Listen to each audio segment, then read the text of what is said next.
La fatiga es un síntoma que el paciente percibe como una dificultad para hacer actividades de forma continuada o intensa. Le es imposible continuar, y esto tanto para actividades físicas como para actividades intelectuales. Cuando este síntoma fatiga, que todos podemos percibir en gran manera cuando hacemos actividades intensas, aparece en actividades menores o es crónico, es persistente a lo largo del tiempo, se transforma en una enfermedad.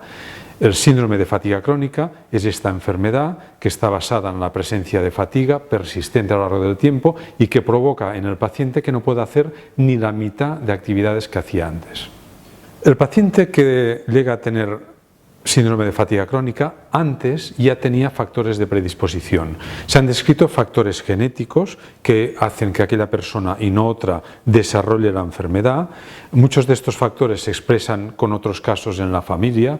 Es frecuente que los pacientes con fatiga crónica tengan algún familiar de una o dos generaciones anteriores también con síntomas parecidos o con la misma enfermedad, y que esta persona que ya tenía predisposición a hacer la enfermedad, en un momento de su vida en que contacta con un agente desencadenante que puede ser una infección vírica, puede ser un agente químico o un factor estresante, sea físico o psicológico, estos factores de desencadenamiento hacen que aquel paciente empiece con la enfermedad y a partir de entonces ya va a seguir teniendo la enfermedad, y hay una tercera fase que es la de adaptación a la enfermedad o de persistencia con la enfermedad, en la que depende de cómo el paciente lo afronte, la enfermedad será de una manera o de otra. Es decir, que estamos ante tres fases: fases de predisposición, que el paciente ya tenía posibilidad de hacer la enfermedad pero aún no la desarrolla, empieza cuando contacta con un agente que le desencadena la enfermedad y después se adapta en mejor o peor manera, depende de su adaptación a la enfermedad.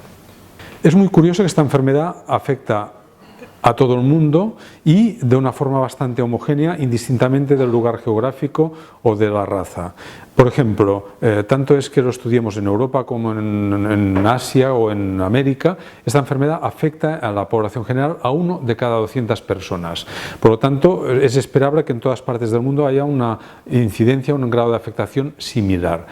Es mucho más frecuente en mujeres que en hombres, 10 veces más frecuente, y afecta a todos los grupos de edad. Se ve tanto en niños como en adolescentes, como en personas de mediana edad, como en adultos, incluso en tercera edad.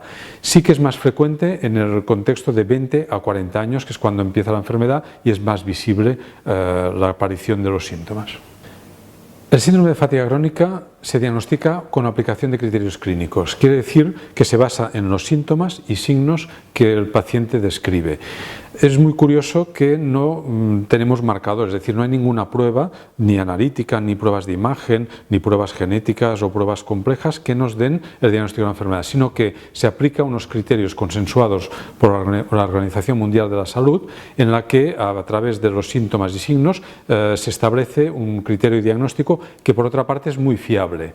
Sí que es cierto que el paciente, antes de tener un diagnóstico, muchas veces ha tenido que hacer un recorrido amplio de diferentes médicos o especialistas que le pueden haber aproximado o de alguna manera orientado hacia la enfermedad, y que hemos requerido hacer centros específicos para esta enfermedad para tener un diagnóstico fiable y concreto. Pero el diagnóstico no es difícil.